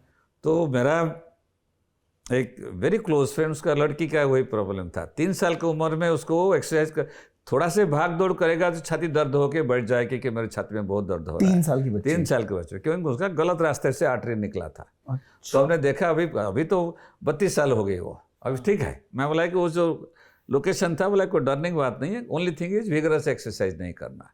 आप देखेंगे footballer suddenly dying on the field, ये सब most likely it is one of those, either cardiomyopathy, नहीं तो गलत जगह से आर्टरी निकला है। जो ज़्यादा एक्सरसाइज किया तो वो खत्म हो सकता है, वो प्रेस हो जाता है, दिल के अंदर खून नहीं जाता है तो बंद हो जाता, गिर जाता है। तीसरा, ये जो कोरोनरी आर्टरी बोलते हैं, कुछ लोग का रहता है, ऐसे नहीं, कम उम्र रहता है। और ये भी है, जो हार्ट का जो अटैक आता है, ये आपका जो दिल के अंदर जो पाइप होता है, जैसे किचन में पाइप होता है ना, उस पर धीरे धीरे प्लम्बिंग लाइन, उस पर कचरा जम के धीरे धीरे एक दिन पूरा बंद हो जाता है। तो शरीर में ऐसे जो दिल का आर्टरी, जो कोरोनरी आर्टरी होता है, हमारा लाइफस्टाइल की वजह से, जैसे मैं बताया, वो कोलेस्ट्रॉल डिपॉजिट होता है उसके अंदर, धीरे धीरे वो रास्ता बंद हो जाता है। लेकिन ये देखा गया है कि जो हार्ट अटैक होता है, ये धीरे धीरे बंद होके जो पूरा बंद होकर वो होता है। लेकिन ये भी है कि माइनर थोड़ा से कोलेस्ट्रॉल डिपॉजिट है, और कोई ब्लॉकेज नहीं है, माइनर कोलेस्ट्रॉल डिपॉजिट वाल में है, और आदमी ने बहुत जोर से एक्सरसाइज किया, ब्लड प्रेशर बढ़ गया, वो फट सकता है। वो फट गया तो हार्ट अटैक हो सकता है। मतलब जैसे तो हार्ट बीट भी अगर आपकी 160 170 हो जाती है कई बार एक्सरसाइज करते हैं। हाँ, जो बहुत ज़्यादा पुश किया। समटाइम्स लोग क्या करते हैं ना, रेगुलर लेवल जो एक्सरसाइज करते हैं उसके ऊपर एक दिन ज़्यादा पुश करना चाहते हैं। कॉमन आप देखेंगे जो मैराथन में जो हार्ट अटैक होता है, ऑलमोस्ट 90% टाइम्स लास्ट 1 माइल में होता है, क्योंकि लोग last 1 mile they try to push themselves very hard to reach faster. वो मोटिवेशनल कोट भी होता है ना सर जिम में कि push yourself. Yes, that I'll not advise. But I remember one patient, one of my rich patient from Pune, and I operated, his son was very obese, so I told him, बाबा इतना वजन फजना कम करो। तो 1 महीने के बाद suddenly phone call आया कि साहब उसको सडनली हार्ट अटैक आ गया, 28 साल का लड़का। तो उसको एयरलिफ्ट कर लेके आया, आंजियो किया तो सब ठीक था, खाली आर्टरी फट गया था। बोला कि वो अपने आप सूख जाएगा, कोई डरने की बात नहीं। उसने क्या किया ना, वो एक्सरसाइज किया नहीं था, पहला दिन शुरू किया, उसके इंस्ट्रक्टर बोला कि तुम स्पिनिंग शुरू करो। At a very high speed he started doing spinning. So obviously the pressure was so high on the heart, so he had a artery rupture. You can not be brutal to your body. So coming back, जो बताया ना, congenital जो birth defect कुछ लोग का रहता है, कुछ का हार्ट मसल डिफेक्ट रहता है, और कुछ लोग जो रेगुलर एक्सरसाइज लेवल बढ़ा के बहुत ज़्यादा करते हैं जी, ये सब वजह से होता है। और चौथा जो स्ट्रेस ऑल्सो, क्योंकि स्ट्रेस जो बहुत सारे स्ट्रेस, जैसे आपने बहुत सारे रिपोर्ट आता है कि वो तो जो फाइनेंस, जो वर्क इन फाइनेंस, अभी 2-3 साल पहले आया था कि इंडियन लड़का जो न्यूयॉर्क में 32 घंटा काम किया, सडनली हार्ट अटैक कर चला गया। सेम थिंग आप बिंज वाचिंग, नेटफ्लिक्स आजकल कौन हो गया, Netflix all this binge watching, आप 24 घंटा 30 घंटा वॉच करो तो your stress level goes up so high. 2 things, the blood becomes thick, suddenly the artery के अंदर क्लॉट बन के अटैक आ सकता है। दूसरा चीज़, heart muscle also become irritable, because heart को भी अपने रेस्ट चाहिए ना। रेस्ट नहीं होगा तो स्ट्रेस हार्मोन लेवल इतना ज़्यादा शरीर के अंदर बढ़ जाता है, तो हार्ट स्ट्रेस होके वो भी रेगुलर हार्ट बीट के बंद हो जाता है। तो this are multiple reason why जो नॉर्मल यंग आदमी को हार्ट अटैक होकर सडनली बंद हो गया। सो वन इज एक्सरसाइज करना बहुत ज़रूरी है। दूसरा चीज़, जो अपना शरीर को बहुत ज़्यादा स्ट्रेस नहीं देना चाहिए। एक इंसान चेक कैसे करेगा कि उसको हार्ट हेल्थ की इशू है कि नहीं है, उसको कैसे पता लग सकता है? क्या ये सबको है, या मतलब जैसे देखते हैं ना कि आज हर एक दिन कोई ना कोई ख़त्म होता है, और कहीं पे तो रिपोर्ट थी कि more than 50% of the Indians will have heart issues. बहुत बड़े बड़े हॉस्पिटल्स में almost 35% in the coming years शायद ये 50% भी जाएगा। तो कैसे करूं मैं, कैसे चेक करूं कि मेरे को हार्ट हेल्थ इशू की है कि नहीं है रैंडमली? ये बहुत अच्छा क्वेश्चन है। ये हम कुछ देखते हैं, कुछ जो उसको रिस्क फैक्टर बोलते हैं। ओके। वो जिसका है वो हार्ट बीमारी होने के चांस ज़्यादा है। वो रिस्क फैक्टर जैसे हुआ आपका डायबिटीज़, ब्लड प्रेशर, ओवरवेट, तम्बाकू use, strong family history, suppose parents को है, ग्रैंड पेरेंट्स को है, family history, then food habits, stress, ये सब चीज़ के जिसका है उनको तो मैं बोलूँगा कि तुम इवन 20 साल की उम्र से ही शुरू करो रेगुलर चेकअप। कौन से चेकअप सर? वो बताऊँगा सेकंड स्टेप। ओके। जिसका कोई बीमारी नहीं है, कोई रिस्क फैक्टर नहीं है, जो आदमी का ना diabetes, blood pressure, heart disease, family history नहीं है, वो आदमी रेगुलर एक्सरसाइज करता है, ठीक टाइम पे सोता है, हाँ 8 घंटा रोज सोता है, 10 बजे सोता है, उसको हार्ट बीमारी होने का चांस बहुत कम रहता है। उनका चेकअप करने की इतना ज़रूरत नहीं है कम उम्र में। उनका एक बार बेसिक चेकअप करके कोलेस्ट्रॉल वगैरह देख लेना चाहिए। और एक है जो लोग दिल्ली जैसे शहर में रहते हैं जहाँ पे ऐसे बार बार न्यूज़ में भी आता है कि भाई इतना पोल्यूशन है कि तुम 40 सिगरेट 50 सिगरेट तो वैसे ही पी रहे हो, वो सही है, वो सही है, उनको भी चेकअप कराने की जरूरत है, करना। वही मैं बोल रहा हूँ जी। वो वन एक्सट्रीम बहुत सारे हाई रिस्क फैक्टर है, अदर एक्सट्रीम जिसका कोई भी रिस्क फैक्टर नहीं है, वेरी हेल्दी लाइफस्टाइल लीड करता है, लेकिन दिल्ली और मुंबई वाला शहर में रहते हैं। हाँ। उनका जो हार्ट का बीमार होने की चांस बहुत कम है। तो उनको चेकअप एक बार स्क्रीनिंग करना चाहिए, और उसके बाद नहीं है तो 4-5 साल में एक बार चेक किया तो 40 ईयर्स ऑफ एज कोई ज़रूरत नहीं है, उसके बाद कर सकते हैं। जिसका बहुत सारे रिस्क फैक्टर जैसे बताया है, diabetes, blood pressure, smoking, tobacco, strong family history, overweight, bad food habits, bad lifestyle, working very late, not sleeping, they better check out regularly even at the age of 20। आप ये कोई सवाल मेरे को 30 साल पहले पूछते तो 1993 में जब इंडिया आया मैं बोलता कि चलो 45 साल के बाद करो, 40-45 साल से पहले मत करो। लेकिन आजकल इतना हम हर हफ्ते में देखता हूँ जो 20, 25, 22 साल का जिसका दिल का बीमारी है, तो मैं एडवाइस करूँगा कि वह 20 साल के बाद चेक करो। और एक है जो जिसको साइलेंट किलर हम बोलते हैं, diabetes, blood pressure. Diabetes, blood pressure सारा शरीर को डैमेज करता है। ये सारे चीज़ लाइफस्टाइल की वजह से हुआ है। जैसे 30 साल पहले कभी देखा नहीं था कि 20 साल लड़के का किसका ब्लड प्रेशर है। आजकल तो 15-17 साल के बच्चे का जो हाई स्कूल में पढ़ते हैं, इतना स्ट्रेस है उनको, एक कॉम्पिटिटिव एग्जाम एक्सेट्रा, उनका ब्लड प्रेशर होता है। तो ये दोनों डायबिटीज़, ब्लड प्रेशर पता नहीं चलता है किसको, 10-15 साल रहेगा बीमारी, पता नहीं चलेगा किसको, धीरे धीरे अंदर सारा शरीर को डैमेज करता है। तो इसलिए मैं तो जिसका रिस्क फैक्टर थोड़ा ज़्यादा है, स्ट्रेस वगैरह है, एटलीस्ट 2 चीज़ चेक करने को बोल देता हूँ कि एटलीस्ट डायबिटीज़ चेक करके देखो एंड ब्लड प्रेशर चेक करके देखो। ये एक साइड। दूसरा साइड वेरी इंपॉर्टेंट है कि lead a very healthy lifestyle. जो 4 ही चीज़, रेगुलर एक्सरसाइज, योगा, स्ट्रेस कम करने के लिए, खाने पीने का परहेज रखना है जैसे बताया, चौथा सोने का, 8 घंटा सोने का है 10 बजे। ये चारों चीज़ करोगे तो हार्ट बीमारी होने की चांस बहुत कम है। 2 बजे सोऊं तो रात को उनका सवाल पूछ रहा हूँ आपसे कि चलो सर 8 घंटा सोऊंगा लेकिन 2 बजे सोऊंगा, 3 बजे सोऊंगा, थोड़ी सी रील्स और ये सब तो देखा गया। फर्क पड़ेगा क्या? नहीं, 2 बजे सोऊं तब भी चलेगा ना। 2 बजे सोने के बाद वो as bad as not sleeping। अच्छा, as bad as not sleeping। हाँ, ये सबसे खराब है not sleeping 8 hours। उसके नेक्स्ट खराब है 10 बजे के बाद सोने का, क्योंकि आप 10 बजे के पहले सोने में जो मेरी सारा शरीर को जो फायदा मिलता है, आप 2 बजे सोओगे, 2 से 10 बजे तक, सपोज रात 2 बजे मतलब चलो मैं 8 घंटा सोऊंगा, रात को 2 बजे सोऊंगा लेकिन 10 बजे उठूंगा, वो खराब है। अच्छा। हाँ, क्योंकि जैसे बताया ना, इवोल्यूशन जैसे बताया, हम लोग का शरीर यूज है, अभी 200 साल हुआ सिर्फ जो लोग 10 बजे से पहले नहीं सोते। मुझे ऐसा कहीं भी तो मैंने पढ़ा था या देखा था कि सुबह का जो टाइम होता है 5, 6, 7 बजे के आसपास, उस टाइम पे हमारा शरीर भी कुछ ऐसे केमिकल्स रिलीज करता है जिससे हमारा एक्सक्रीशन का प्रोसेस जो है वो उसी टाइम पे हो जाएगा। अगर आप 10 बजे तक जगते हो तो फिर आपको डाइजेशन की प्रॉब्लम भी होती है, कॉन्स्टिपेशन की दिक्कत भी होती है। 100%, 100%, क्योंकि ये तो आदमी जब ये जो एप अंदर से हम जब आदमी बने 2 लाख साल हुआ है जी, तभी से तो हम तो वही करते थे ना, 6-7 बजे सो जाते थे, सुबह 4 बजे जैसे ही सूरज आया उठ जाते, काम शुरू करते। शरीर के अंदर भी ऐसे यूज्ड है ना, जैसे बायोलॉजिकल क्लॉक बोलते हैं। करेक्ट। आप उसको डिस्टर्ब करोगे तो वो डेफिनेटली आपको कर देगा आपके पूरे। तो ये सब बहुत जरूरी है। हाँ, ये जो चारों चीज बताया तो फिर कोई प्रॉब्लम नहीं होगा। सर, रमाकांत सर की शुरुआत कैसे हुई? मतलब आज जैसे आपने बताया कि आज से 30 साल पहले तुम पूछते तो मैं बोलता कि भाई कोई जरूरत नहीं, आराम से 45 साल बाद करना अपनी उम्र के बाद।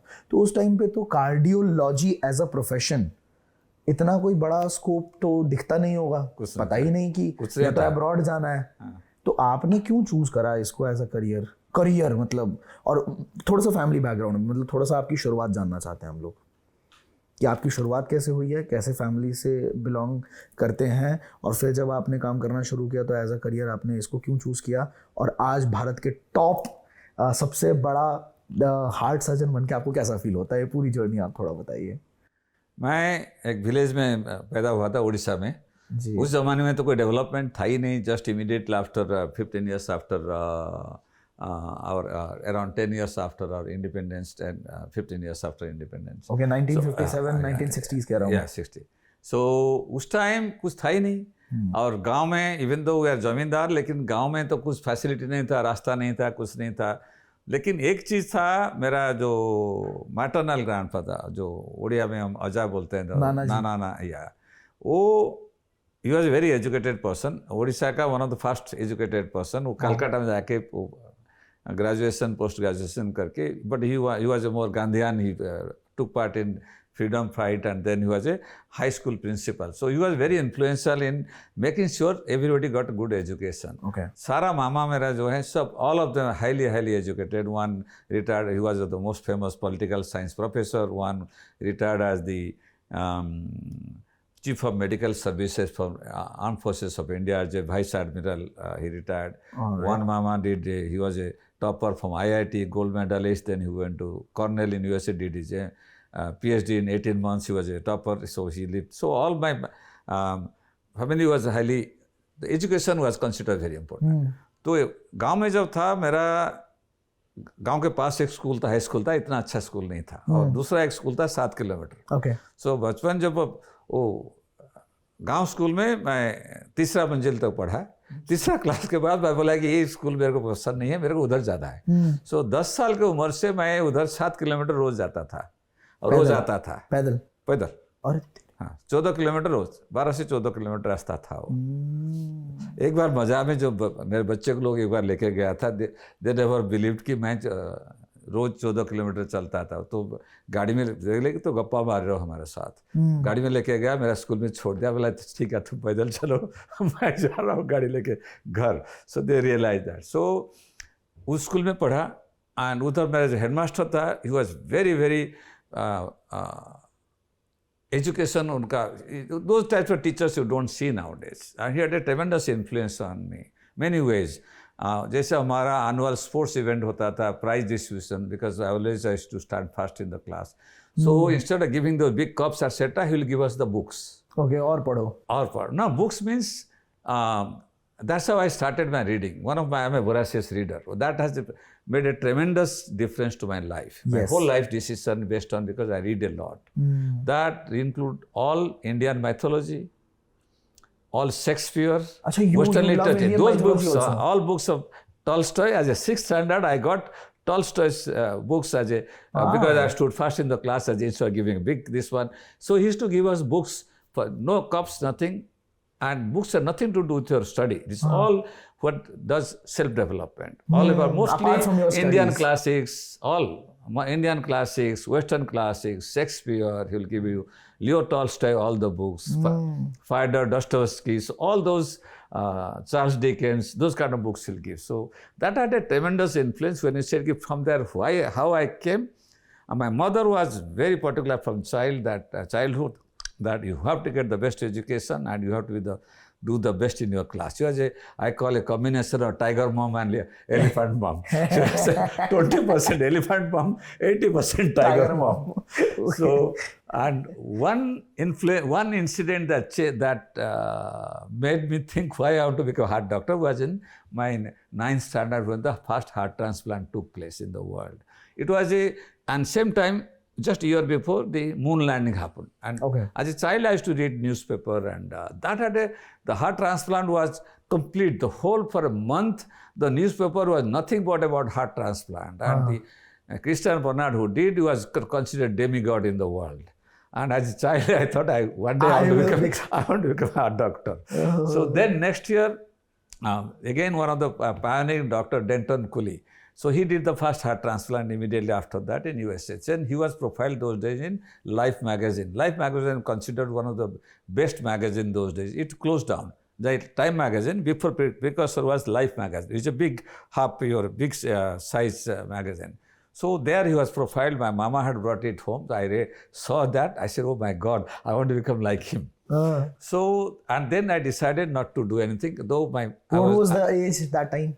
That was, I was in 9th standard. 9th standard. Then, though I was standing first in the class, all my family wanted to give, Odisha always you give competitive exam, get into IAS, IFS, IPS to become a police officer, become IS or something. I had no interest. My family was very keen that you should get into Indian Administrative Service. My teachers will push me. I said, no, I want to become a doctor. I didn't want to become. And so the day I got into medicine, first 2 years was non-clinical. Third year, again, my first posting, I said, I'll go to cardiac surgery. And I didn't realize till that time that there's nothing in India except for 3-4 places. No other place there was really good cardiac surgery. All India Institute, Vellore, KM Hospital, or PGI Chandigarh. Like you can count in places. You'll be surprised those days, for angiogram, people used to go outside India or all over the country, people will come to only 2-3 these cities. And today, angiogram, people don't want to go even 1 kilometer. They say, okay, get it done next to my house. That was status of affairs. So, but I decided that I want to become a heart doctor. So my first posting as a student, I went to cardiac surgery department.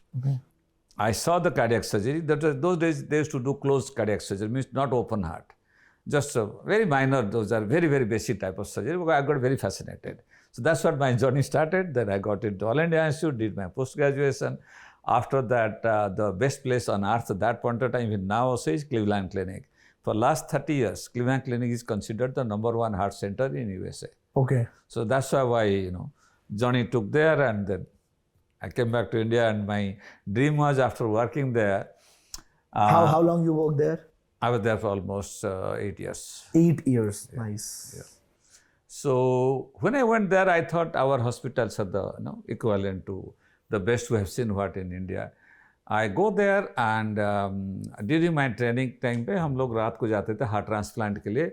Heart transplant कैसे होता है, कोई आदमी accident या brain stroke में मर गया, heart still काम करता है, तो उसको जाके आदमी क्लिनिकली लीगली डेड, तो उसका हार्ट निकाल के लाके दूसरा आदमी का पेशेंट का हार्ट लगाते. तो रात कैसे रहता है वो, मतलब ये प्रोसेस कैसे काम करता है कि जैसे हार्ट निकाल there's a definition called legal death. Legal death means if the brain is completely dead, the person's body function works, but the person is never chance of surviving.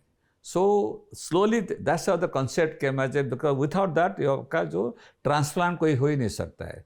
Heart तो भगवान ने 2 किडनी दिया है, तो at least एक 2 living आदमी kidney दे सकता है, लेकिन हार्ट तो नहीं दे सकता है. तो इसीलिए that's why the concept, legal concept of ये brain death concept came, and India maybe that was also approved in 95 or 96. India became brain death is a legal entity. So USA में that was way before that. So person is brain dead, so is legally dead. You can take out the body parts. So obviously the person must have given consent before, a family member have to give a consent. So रात को हम जाते थे heart निकाल के दूसरा heart लगाने के लिए. तो ये गांव के हॉस्पिटल में जाते थे, कहाँ ड्राइव करके 1-2 घंटा 3 घंटा. तो उधर जो काउंटी हॉस्पिटल बोलते थे, विलेज हॉस्पिटल, तो विलेज हॉस्पिटल को जो फैसिलिटी देखा, ये तो इतना अच्छा था, जो कि इंडिया में भी जो बेस्ट हॉस्पिटल उसका आधा भी नहीं था.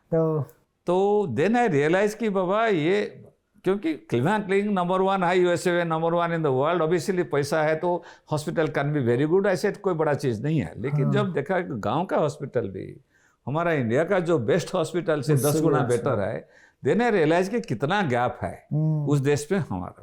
तो इसलिए ट्रेनिंग करते वक्त मेरा एक ही हुआ कि मैं वापस इंडिया जाऊंगा, ऐसे ही हॉस्पिटल बनाना है। Then I was very very close to my chairman of the hospital, he did never wanted me to come back. तो एक दिन ऑपरेट करते तो मैं बोला कि मैं अभी इंडिया जा रहा हूँ। ही गॉट वेरी अपसेट, बोला क्यों जाना चाहता है, क्या है उधर? ऐसे नहीं, ये जो हॉस्पिटल बना है इसका छोटा मेरे को बनाना है, आपका हेल्प चाहिए। सो तभी मैं came back to India in 93। Thank you for तभी कमिंग से back to India. I tried my best, I worked and lucky. So there are a lot of story behind that, which I believe one is karma, and the other thing I believe that आप जितना अच्छा बाकी लोगों के लिए करोगे तो भगवान आपको देगा। और सारी चीज़ में जो एशियन हार्ट बनाया उसका ये नमूना है। जितना लोग every step without, I never thought कि आई विल बी लकी कि एशियन हार्ट बनाऊंगा, दैट टू बीकेसी में बनाऊंगा, number 1 place in the country में बनाऊंगा।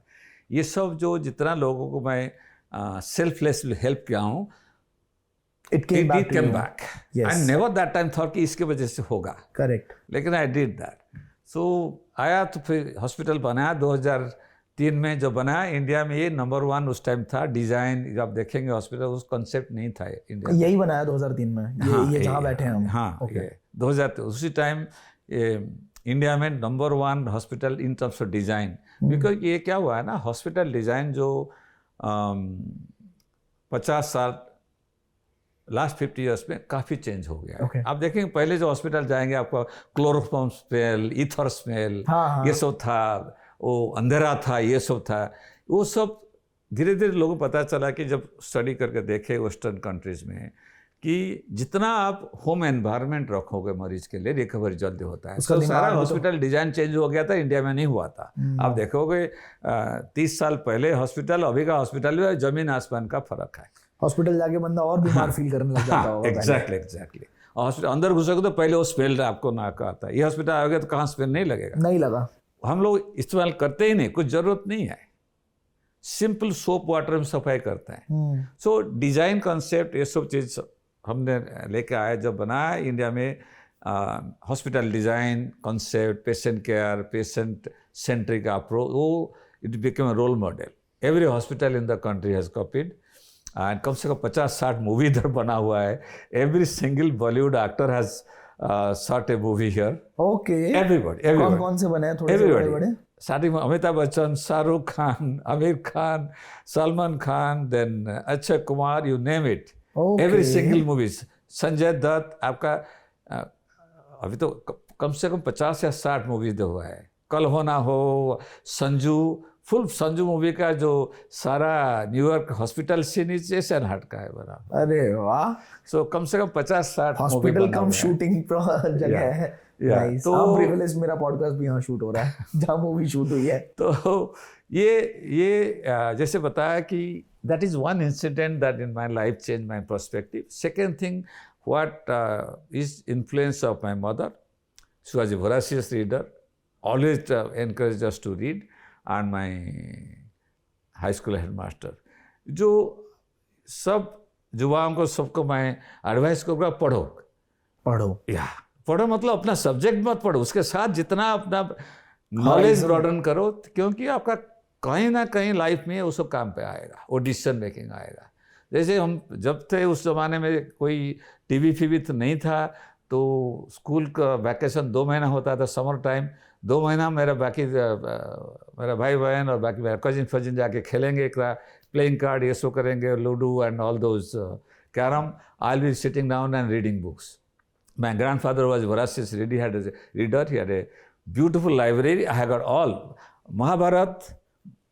एक किताब जो मेरे लाइफ में maximum influence is Mahabharata and Ramayan.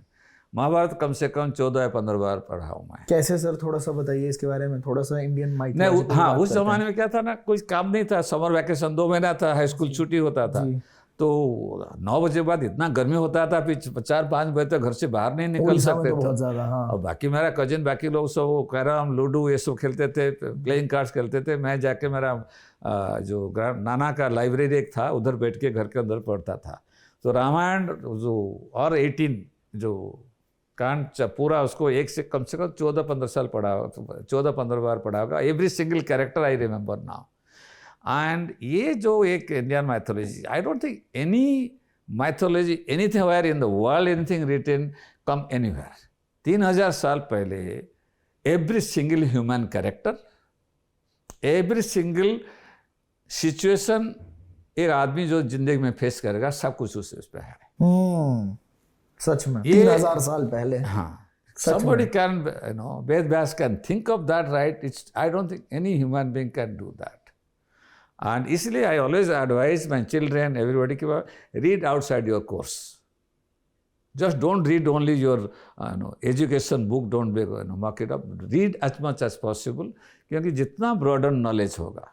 You don't have to read a book. Today is available on everything. Digital, you can read it also. Not a problem. Correct. जितना पढ़ोगे, it is going to broaden your knowledge. And आपका जो life में, to progress in life and do something well in life, it's not only कितना hard आप काम कर रहे हो, कितना घंटा काम कर रहे हो, also critical time में कितना अच्छा decision ले सकते हो. तो critical time में decision नहीं ले सकते तो then you will be somewhere else in life. Correct. I'll give you a simple example. I would have been different. मेरा एक मैं मामा, वो मेरा मेडिकल कॉलेज का डीन थे. तो मैं जब ऑल इंडिया इंस्टीट्यूट में कार्डियक हार्ट सर्जरी में मिला, गया उनके पास, एडवाइस मैं जा रहा हूँ. एम्स में जब थे आप? जाने से पहले. ठीक. अच्छा, कटक मेडिकल का, एससी मेडिकल कॉलेज कटक, जहाँ से मैं पास किया. ठीक है. तो उनके पास गया था, वो मेरा डीन थे हॉस्पिटल कॉलेज का. मैं उसको ब्लेसिंग लेने के लिए गया. उनको बुलाया, मैं हार्ट सर्जरी जाने जा रहा हूँ. वो मेरे को गाली दिया शुरू कर दिया, बोला कि पागल है तू, अपना कैरियर को मिटा रहा है. तो गया तुम, क्योंकि उस ज़माने में ओनली 3 ही 4 प्लेस सारा इंडिया में हार्ट सर्जरी होता था. 50% लोग मर जाते थे. बोला क्या स्पेशलिटी, इस पर क्या होगा, तुम उधर करके आओगे, you are topper in the batch. क्योंकि उड़ीसा में उस ज़माने में आपका जो प्रमोशन वॉज डिपेंडेंट ऑन किस दिन आप ज्वाइन किया है. बोला कभी तो उधर जाओगे 3 साल बाद आओगे, तुम्हारा प्रमोशन, तो 3 साल जूनियर हो जाओगे. और तुमको तो कार्डियक सर्जरी है ही नहीं. एक हॉस्पिटल कुछ छोटा मोटा सर्जरी कर रहे हैं, तेरे को पोस्टिंग इधर उधर कर देंगे. तू जाकर PHC में बैठेगा, कार्डियक सर्जरी क्या करेगा? ये पागलोपन क्यों कर रहा है, मत करो. मैं बोला नहीं, मेरे को चाहे भी कुछ मत करूँ, कम से कम मैं हार्ट सर्जरी का डिग्री करूँगा, उसके बाद मैं देखूंगा चाहे जो है. बिकॉज डेस्टिनी कितने तरीके से प्लान किया है life. And if I not red, I could not have been able to take those decisions. Correct. Yeah. Correct. So these are crucial phases in life. जितना आप पढ़ोगे उतना अच्छा है. So all youngsters, क्योंकि तुम्हारा पॉडकास्ट तो बहुत सारे यंगस्टर पढ़ रहे सुनते हैं, मेरा एडवाइस रहेगा, बाबा dream very big.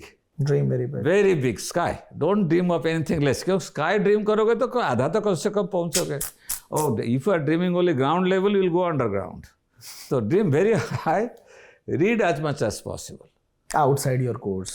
Because that read is what as much will as create your fortune. Broaden your knowledge, whatever you are in. And third thing is, do what you are really interested. Don't get pressurized by your parents. Don't get pressurized by your colleagues, or do what really it comes from here. Don't do anything else. So many times I go to medical colleges to give talks, etc. I know at least 20% of them forced to do medicine because parents force them.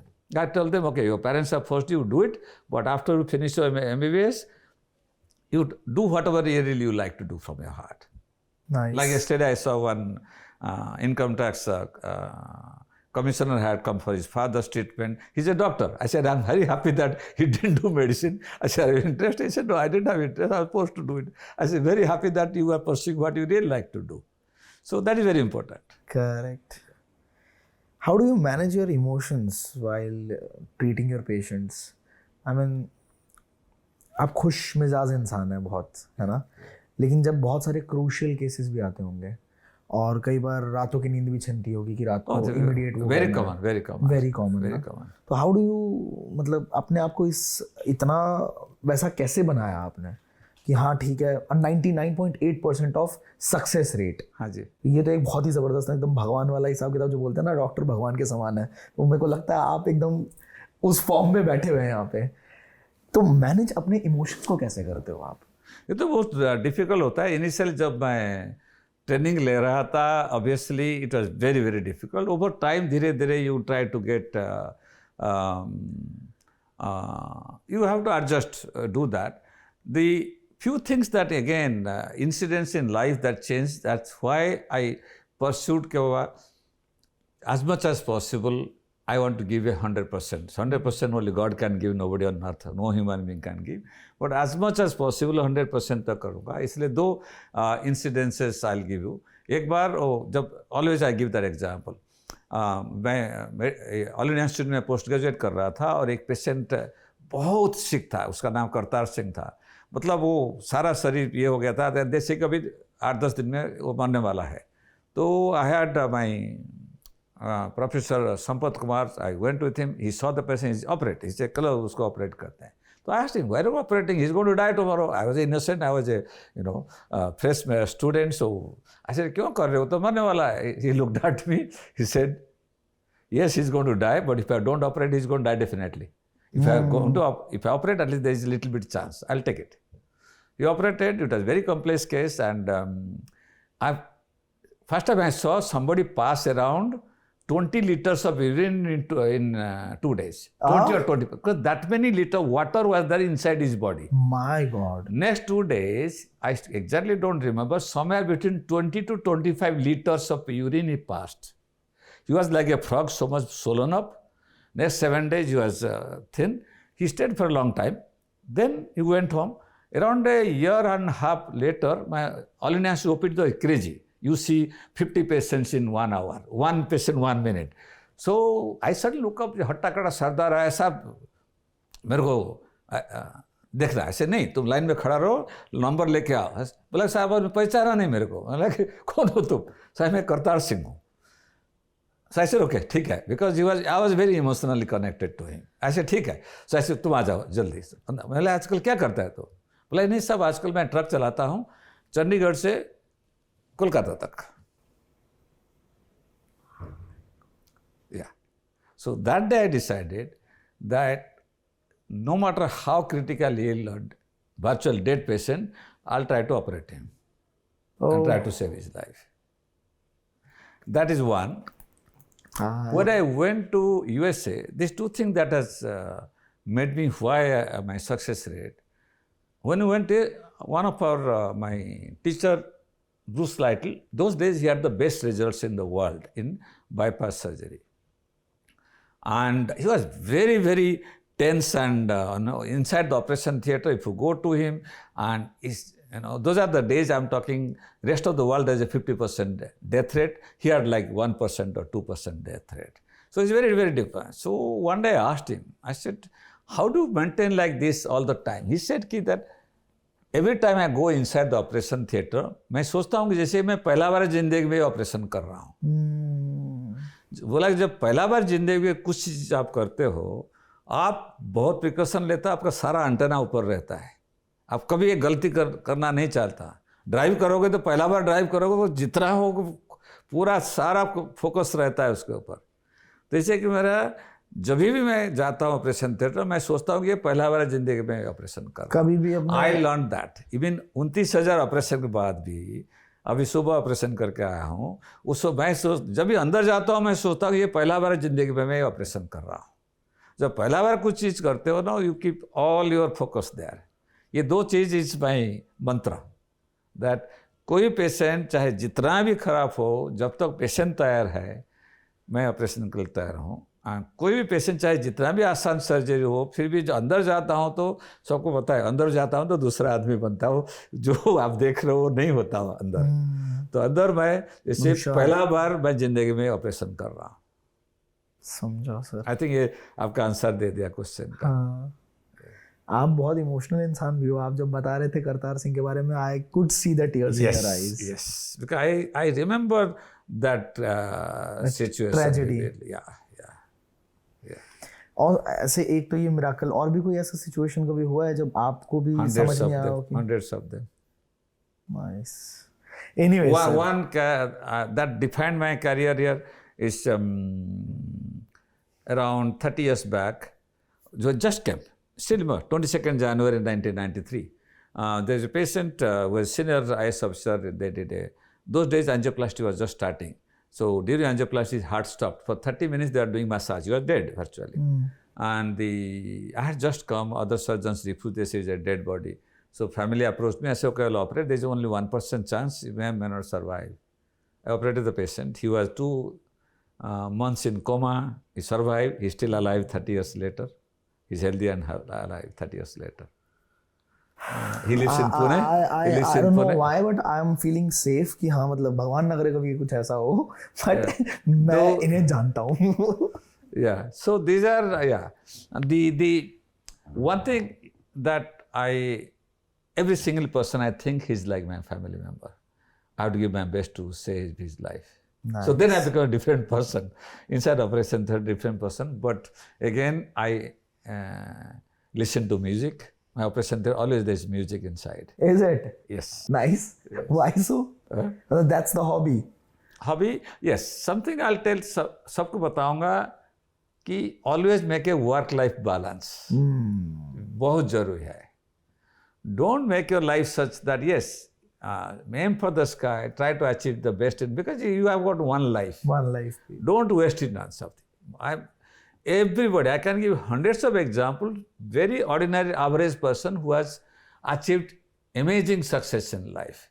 So every single person I advise कि बाबा अपना life को waste मत करो. And second thing, when you are pursuing your passion or pursuing your career, give a work-life balance on everything. Whether it is, I work like 16 hours a day, but still I'm very clear that one day I keep it to myself. And I start my day 1 घंटा मेरे लिए. जो उठता हूँ 1 घंटा mobile off, everything off, I do my exercise, yoga. That time I don't take anybody's call. Same way, I have got certain time. I just came back from vacation. अच्छा हाँ ना. Yeah. So I do vacation with my children. So work-life balance is very, very important. He's an amazing wildlife photographer, by the way. I'll show some pictures of his photography. तो आपने exhibitions भी करे थे अभी उसके बारे में थोड़ा सा बताइए. Yes. Because when I grew up as a child, I have seen the abundance of wildlife in India में. 2 ही जगह दुनिया में है जो wildlife इतना अच्छा है. अफ्रीका और इंडिया. India, yes. अभी अफ्रीका से आया हूँ 3 दिन पहले क्यों ओरिजिनली एक ही कंट्री था गोंडवाना लैंड. वो टूट के आया. आप देखोगे तो exactly similar wildlife except आपका जो जिराफ एंड जिब्रा छोड़ के बाकी similar wildlife similar bird आप देखोगे तो ये कोस्टल बेल्ट आप देखेंगे अफ्रीका केनिया वगैरह तंजानिया कोस्टल एरिया आपका India coastal area no difference exactly same जैसे आप सोचेंगे उधर है. So I've seen कि in one lifetime how degradation has taken place. So I'm very committed about wildlife conservation. So मैं कभी vacation होता है तो कभी जाता ही नहीं शहर में. सीधा जंगल में कहाँ जाता हूँ. It is so peaceful and it gives you a lot of rejuvenation. So धीरे-धीरे I got involved. I started doing photography. Then I'm more involved nowadays more about wildlife conservation. More because there are 3-4 stakeholders in wildlife. One is wildlife themselves, then the people living around it, and people working in the park. So realize all are forest workers. I found when I went to MP, Rajasthan, Maharashtra and Uttarakhand, the staff working so committed, and they are working with people. They are emotionally attached to the mission. 15, only 10, 12, 15,000, 20,000 rupees salary में तो पूरा life dedicate किया. तो इसलिए I started a trust called Asian Wildlife Trust. Through that I do lot of charitable work, especially we provide free food, education, then blankets. Winter time this year we provided 1,200 blankets. Next year target we provided around 3,000 blankets to them during winter time.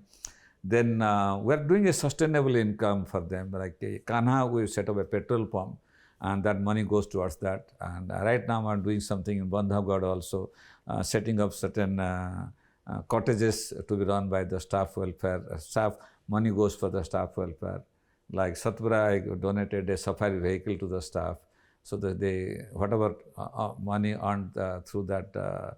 Safari vehicle that goes for staff welfare, that kind of thing I'm involved. Nice. So coming back to the point, work-life balance is very important.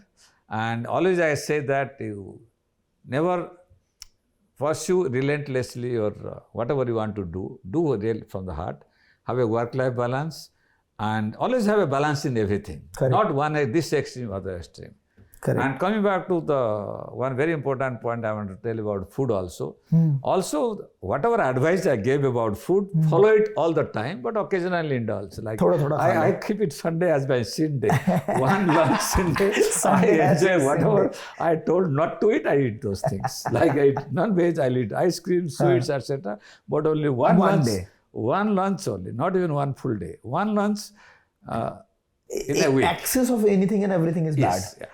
So whatever I talked about, don't follow 100% all, don't make it consume, but have a balance and occasionally keep a little bit to. मेरे को तो लगता है junk food का भी ना नशा होता है, जंक फूड का भी अपना एक एडिक्शन Yes, है. yes, 100%. Over the period of time. Especially, yes, absolutely right. Especially sugar. Sugar is very addictive. Addictive, ना? Very addictive. Junk food is very addictive. You start eating, body gets craves for it. So you have to be very careful. जितने भी energy drinks हैं, अभी एक और case मुझे याद आ रहा है, किसी बच्चे ने गेम खेलते हुए, गेम खेल रहा है और उसने एक energy drink, I won't name the drink, but he kept on drinking that, उसने 6-7 बॉटल्स पी ली and died. Because it has so high calorie, that stimulant, your heart became irritable and had stopped. Like engine चलाते ना जोर से, गर्म हो जाता है, इंजन स्टॉल करता है ना आपका. ये चीजें कैमरा भी आप जलते फोटो, लेकिन प्रोडक्ट बनाने वालों को ये चीजें मेंशन करनी चाहिए, क्योंकि बच्चा जो गांव में है, जैसे मेरा छोटा भाई एक कजन है, वो भी उस ड्रिंक के पीछे भागता रहता है कि भैया एक ये दिला दो. उसको नहीं पता कि 4 पी लेगा तो उसके साथ क्या होगा.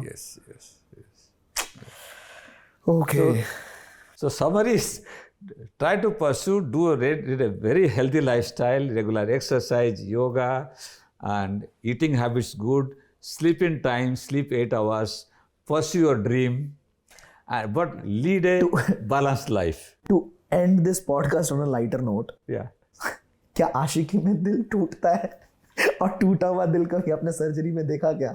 Oh yeah, there is something called broken heart syndrome. Seriously? 100%. Okay. It's called broken heart syndrome. उसमें क्या होता है? If you are very very sad, हाँ, any reason, whether आशिकी में टूट गया, then if you are extremely sad, your heart gets damaged. Heart, for whatever reason, whether it's in love or for any other reason, it's called broken heart syndrome. The heart gets completely damaged, heart becomes very weak. Okay. That's true. वो जो कविया हम लिखे हैं जो ये broken heart, genuinely it happens. वो okay. But this is, उसमें pen भी होता है क्या, मतलब जब बहुत हार्ट मसल पूरा डैमेज हो जाता है, it's called broken heart syndrome. Okay, I'm so sorry. I was making fun of this question, but no. Okay, I'm so sorry. No, it is. But I was not making. That guy. When we were coming, तो उसने बोला. But that's extremely rare. No, that's very good question you asked. Okay, thank you. 99.999% नहीं होता है, so it is fun. हाँ, ठीक है. Yeah. It's fun. बाकी मजाक ही करते हैं लोग कि मेरा दिल टूट गया. Anyways, thank you so लेकिन much. हमने जो टूट गया वो वाला दिल मैं जोड़ नहीं सकता हूँ. मैं वो दिल जोड़ने के लिए आपको लव गुरु के पास जाना पड़ा. हम जो एक्चुअली जो फटा हुआ दूसरा वाला दिल जो उसको थोड़ा जोड़ते हैं. Thank you so much sir, बहुत अच्छा लग रहा है मुझे. बहुत सारे क्वेश्चंस हुए हैं एंड मैं व्यूअर्स को भी. ओके, एक वन मोर क्वेश्चन याद आया. प्रोटीन सप्लीमेंट्स और ये जो जिम जाने के बाद ये जितनी भी चीज़ें लेते हैं लोग, क्या ये सही है या ये नहीं बिल्कुल भी सही है?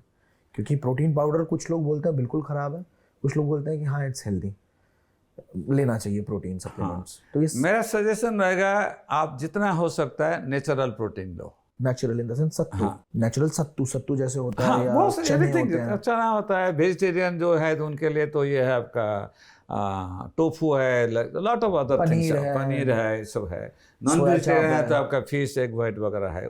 Do that as much as possible. जो प्रोटीन सप्लीमेंट आप उसका कंटेंट पढ़ो, make sure that it doesn't have any preservative additional chemical component, because those things are very important. Third thing also, don't take very heavy amount because it can damage your kidneys also. Okay. Yeah. So I'll suggest is, ये कितना साल से आया protein supplement?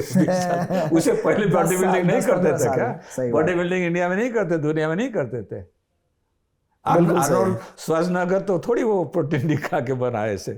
तो आई advice की सबको कि जितना natural protein low, avoid all these protein drinks. Even my children, my son goes to gym, I tell him, try to avoid those things. My daughter does that. I said, try to avoid, get into as much as सिर्फ possible. Protein powder मैंने बोला, इसमें बहुत चीजें होती हैं, pre workout अलग होता है, पोस्ट वर्कआउट अलग होता है. These are all marketing gimmicks. है ना? Yeah, marketing. I'll suggest go to as much as natural as possible. आप देखो दारा सिंह तो सुना होगा उनका नाम.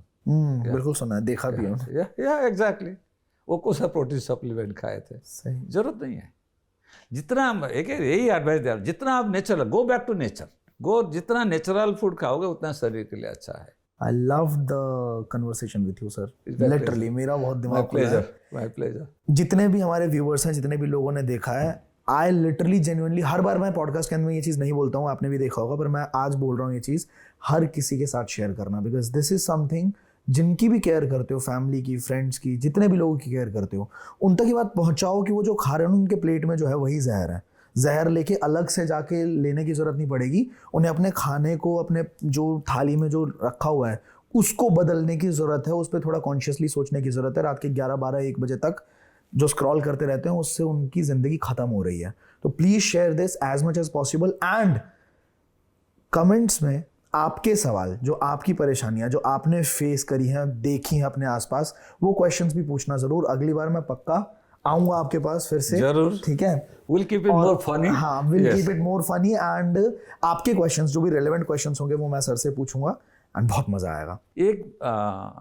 एक मैसेज मैं देना चाहता हूँ कि people should not think that this is very elite conversation हम कर रहे हैं. करेक्ट. कि ओनली जिसके पास पैसा है, अमीर लोग का बच्चे हैं, बड़ा बड़ा स्कूल अच्छा गया है, उधर से they only can achieve in life. इतनी बड़ी चीज़. मैं एग्जांपल देना चाहता हूँ. इस ज़िंदगी में इतना सारा आया हूँ और देखा हूँ जो लोग कुछ नहीं था उनके पास, ना एजुकेशन था, ना पैसा था, गरीब थे.